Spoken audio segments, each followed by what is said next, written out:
네, 이번 영상은 도끼행 다이어리 실천편입니다. 초인용쌤은 도끼행 다이어리를 어떻게 사용하고 있는지 세세하고 자세하게 하나하나씩 파고들며 살펴보도록 하겠습니다. 이번 영상은 월간 계획 편인데요. 10월 11일부터 한 달 동안 어떤 월간 계획을 세웠고 기록을 하면서 얼마만큼 목표한 바를 이뤘는지 살펴보도록 하겠습니다. 자, 지금부터 함께 하시죠. 네, 지금부터 월간 계획 쓰는 법에 대해서 알아보도록 하겠습니다. 월간 계획 아래에 숫자가 있죠? 해당되는 월에다가 표시를 해 두시면 됩니다. 저는 10월에 이 다이어리가 출간이 됐고 10월부터 쓰기 시작을 했기 때문에 10월에 체크를 했고요. 이달의 목표가 있습니다. 자신의 어떤 다짐을 간략하게 적어주시면 됩니다. 저는 꼭 10월 달에 내가 해야 할 일 전부 완수하자. 어떤 의지가 느껴지죠? 간단하게 적어주시면 됩니다. 그리고 이달에 꼭 할 일이 있는데요. 5개 정도 적는 칸이 있어요. 그런데 하나도 좋고요. 3개도 좋고 5개도 좋습니다. 저 같은 경우에는 8가지를 완수하기 위해서 노력을 했는데요. 첫 번째 계획은 도끼행 다이어리 1등 만들기. 당연히 다이어리가 출간이 됐기 때문에 1등 하기 위해서 노력을 해야 되겠죠? 결국에는 10월 22일 날 1위에 달성을 합니다. 목표를 달성했기 때문에 이달에 꼭 할 일을 이뤘기 때문에 밑줄을 그었고요. 네모칸으로 표시해두는 부분이 있어요. 체크 표시까지 해뒀습니다. 그리고 두 번째 목표는 월 얼마 벌기 였었는데 이뤘을까요? 못 이뤘을까요? 밑줄이 안 그어져 있죠? 못 이뤘습니다. 얼마를 못 채웠을까요? 여기 제가 기록을 해놨어요. 이런 얼마 벌었다. 35만 원이 모자라다니. 네, 제가 원하는 목표 액수에 35만 원이 모자랐습니다. 정말 아쉽다. 아쉬움을 담아서 11월에는 더 열심히 살겠다는 어떤 의지를 기록을 해놨죠. 세 번째는 저는 경매와 공매를 즐겨하고 있잖아요. 낙찰 6개 받기 목표를 정했었는데 5개 낙찰을 받았습니다. 5개 낙찰도 굉장히 많이 받은 거긴 하지만 아쉽게도 원하는 목표에 도달하지는 못했습니다. 저 같은 경우에는 부동산뿐만 아니라 주식도 해요. 그래서 해외 주식도 하고 국내 주식도 하는데 국내 주식은 이제 삼성전자 대한민국 1등 주식이잖아요. 그래서 삼성전자 우선주를 꾸준히 모으고 있는데요. 삼성 우선주 30주 살 것, 30주를 사가지고 목표한 바를 이뤄서 밑줄을 긋고 네모칸에 표시를 했고요. 또 제 지인분의 토지를 제가 매입을 해야 되는 상황이었었는데 이 친구가 유럽을 가야 되는 상황이다 보니까 돈이 필요해가지고 저랑 함께 투자했었던 토지가 있었는데 그 토지를 매입을 해야 했었습니다. 가산동과 이제 내발산동에 있는 토지를 제가 매입 완료를 해서 체크를 했고요. 제 지인분 중에서 한 분이 집 좀 알아봐 달라고 하신 분이 계셔가지고 부장님 집 알아봐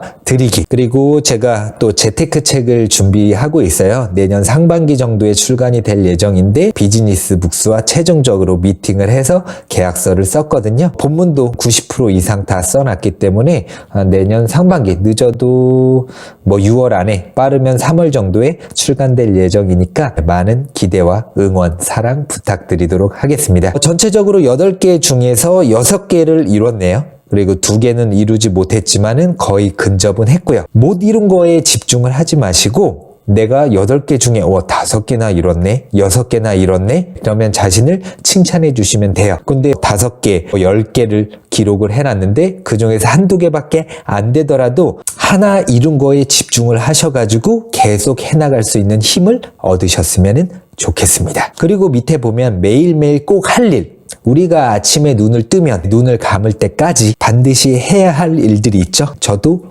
마찬가지입니다. 이것도 마찬가지로 1가지를 적으셔도 되고요. 3가지, 6가지 더 많으면 칸을 더 추가해가지고 기록을 하시면 됩니다.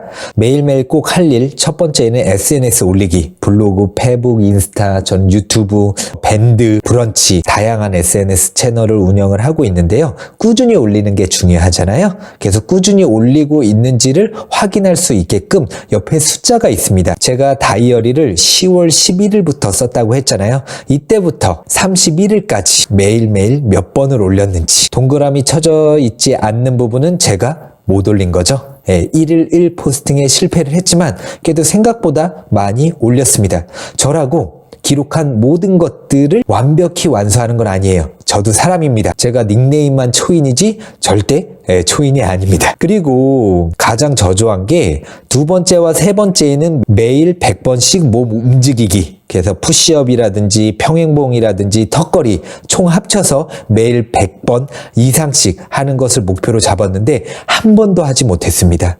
또 일주일에 러닝머신 5번 이상 뛰기였는데 이것도 한 번도 못했어요. 왜냐? 제가 거의 한 달 동안 심한 감기를 앓았습니다. 코감기, 목감기, 거기에다가 몸살 감기까지, 거기에다가 아들 둘의 와이프까지 모두 감기가 걸려버려가지고 올해 들어서 가장 최악의 컨디션을 보였었어요. 그래서 운동은 할 수가 없었고 또 뜀박질도 할 수가 없었죠. 네, 11월 달에는 떨어진 체력을 끌어올리기 위해서 부단히 노력을 하려고 하고 있습니다. 그리고 또 제가 가장 중요하게 생각하는 것 중에 하나인데요. 가족과 함께 책 읽기. 연년생 아들 둘을 키우고 있는데 아들 둘에게 매일매일 책을 읽어주는 아빠가 되기 위해서 노력을 했는데 빼먹은 날이 몇 번 있네요. 그래도 5번밖에 없죠. 11월 달에는 단 하루도 빠뜨리지 않기 위해서 노력하는데 몇 번 벌써 빠뜨렸습니다. 네, 그리고 저는 이제 부동산 교육도 하고 또 임장도 다니고 하기 때문에 경매와 공매 사이트를 매일 1시간 이상씩 저는 검색을 하거든요. 이거는 가장 잘 지켰었던 것 같아요. 11일부터 다이어리를 쓰기 시작을 하면서 3번을 제외하고는 매일 1시간 이상씩 물건들을 살펴보고 괜찮은 물건들이 있으면 임장을 가서 물건들을 최종적으로 확인을 하고 입찰을 해서 6개 중에 5개를 낙찰 받았습니다. 그리고 마지막으로 어머니에게 매일 전화드리기. 어머니와 떨어져 산 지 벌써 한 10년 가까이 되는데요. 너무 바쁘다는 핑계로 연락을 못했었던 적이 너무 많았어요. 그러다 보니까 어머니가 또 외로우시기도 하고 또 아들 목소리가 그리운데 계속 연락은 오지 않아서 서운해 하신 날들이 좀 많이 있었거든요. 이렇게 기록을 해놓고 표시를 하지 않으면 계속 일상에 치이고 일들에 치이다 보니까 계속해서 잊어버리더라고요. 그래서 안 되겠다 싶어서 전화 자주 하는 것만으로도 큰 효도를 하는 거나 다름이 없겠죠? 그래서 여러분들도 이런 식으로 표시를 해두고 부모님에게 매일매일 전화를 드리는 그런 효자, 효녀 분들이 되셨으면 좋겠습니다. 네, 지금까지 초인용쌤이 쓴 월간 계획을 한번 살펴봤는데요. 매일매일 한 달 안에 해야 될 일들을 기록을 하신 다음에 들여다보면서 더 나은 인생을 사시기를 응원드리겠습니다. 다음에는 또 다른 도끼행 다이어리 쓰는 노하우를 가지고 여러분들을 찾아뵙도록 하겠습니다. 감사합니다.